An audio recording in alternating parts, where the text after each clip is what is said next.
Cebdika Eka Rismana ditangkap Polres Sukabumi Kota pada Kamis 5 Mei 2022.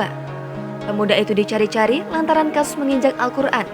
Video ia menginjak Al-Quran viral di media sosial.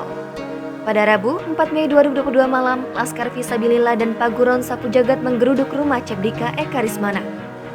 Rumahnya berada di Kampung Koleberes RT 3 RW 16 Kelurahan Warudoyong, Kecamatan Warudoyong, Kota Sukabumi.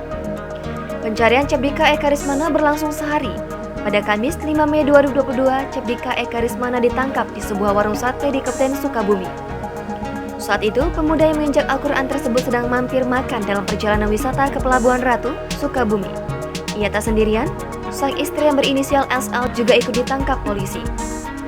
Menurut polisi, SL juga terlibat dalam penyebaran video pemuda menginjak Al-Quran tersebut.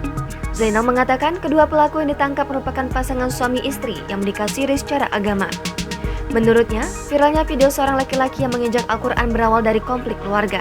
Dari kedua pelaku, polisi menyita barang bukti berupa gawai atau handphone milik SL yang digunakan untuk mengupload video.